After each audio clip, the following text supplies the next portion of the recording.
The Storm Between Us by Vosotros, narrated by Erico Baloco. Chapter 1. The cold walls didn't bother me anymore. Since the beginning, I had been told of only one rule: to stand still and to not do anything stupid. It was as simple as that. And for someone like me who couldn't even stand out, the only choice was to remain silent on the sidelines. Do not cause any trouble, they said, and I would be fine. Nobody noticed my presence, and I thought that it would continue for the rest of my life. Until one day, someone stood beside me. She smiled and asked for my name. For the first time, I felt my heart race. Something warm fluttered in my chest. She told me many things, took interest in what made me happy, and held my hand as she led me away from the wall. I was afraid to depart from my comfort zone, but I was more scared to lose my newfound hope. She made me believe that she would stay, and I believed that it would last forever. Until one day, I woke up to the harsh reality that even this one person couldn't hold on to her promise. And again, I was left alone in the sea of strangers. I don't believe you. Those were the last words I said to Charm 2 days ago. How could she tell me over the phone that she didn't love me anymore? 2 years. Was it all easy to let go? After everything that we've been through, she was just going to dispose of me? No. That long pause before she answered my question, that tremble in her voice, that abrupt way of ending our call. I know that she's also in pain. But if she was hurting, why break up with me? Why did she leave me all of a sudden? I should talk to her. I should find out why she's doing this. And this was exactly why I invited her to the cafe. The street food cafe. From across the street, I could already smell the appetizing smoke of isaw, Betamax, Adidas, and Batikulon. The owner, Manang Sita, was fanning the flames while brushing the street foods with her mouth-watering sauce. The fires were crackling as the sauce dripped into the coal. The student of the Philippine National University, Laguna campus flocked to this cafe, filling up all the tables from late in the afternoon until the wee hours of the morning. However, right now, I could see only 5 customers inside. As I was staring at our favorite place, I realized that it wasn't too long ago when Charm and I went here to satisfy her cravings.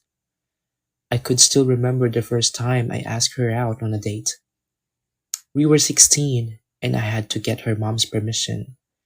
I told Tita that I would bring her daughter to this cafe. She asked me a lot of questions, and I assured her that I knew the owner and I could vouch for its cleanliness. Since then, Charm and I regularly visited this place, and every time we would eat here, her eyes would sparkle out of pure bliss, and I could swear that they were the most beautiful thing.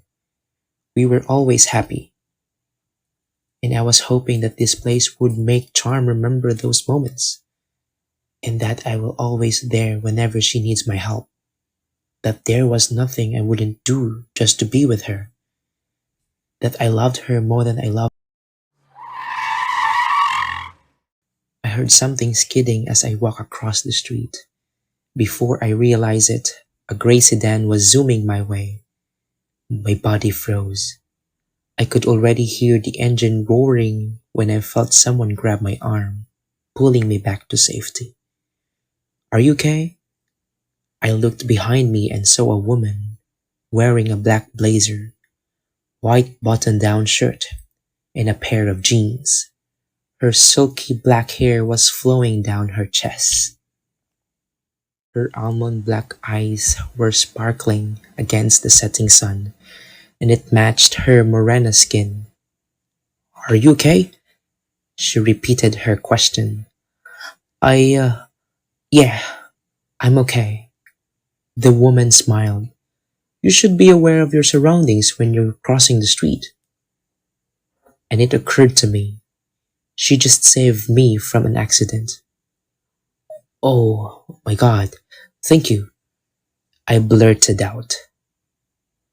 It's okay, just be careful next time, she advised me. Yeah, thanks. It's just that. Breakup? Her voice came soothing and calm, and it grabbed my attention. How did she know? And as if she could read my mind, she said, Oh, it's just that I'm getting that aura from you.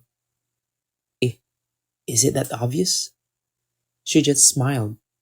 Maybe we should take a seat to calm you down, she said, pointing to a nearby waiting shed. I followed her. I didn't know why, but this woman made me feel calm. Maybe it was the way she spoke, very sweet and seemingly concerned. When we arrived at the waiting shed, she pulled out some tissues from her bag and wiped the water from the metal bench. Then she gestured for me to sit. I took the space beside her. Don't you have somewhere else to go? I don't want to hold you up if you need to go, I said, because I was becoming an inconvenience to her, and Charm might be on her way. However, the woman stayed under the shed without any signs of going ahead. I'm not in a hurry, she replied, and besides, I know how it feels. What do you mean? To be going through a breakup, she said. Were you pushed away?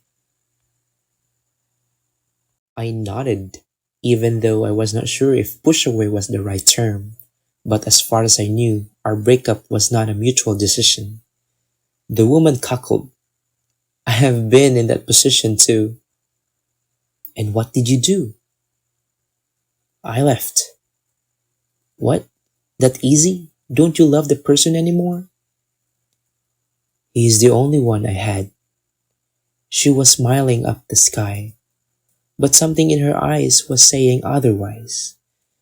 I could see pain and perfectly understood that because Charm was only the one I had.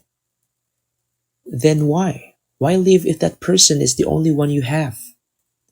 She met my gaze, because going back is not an option anymore. But it's painful. I could not imagine life without Charm anymore. I could not imagine myself not holding her hand.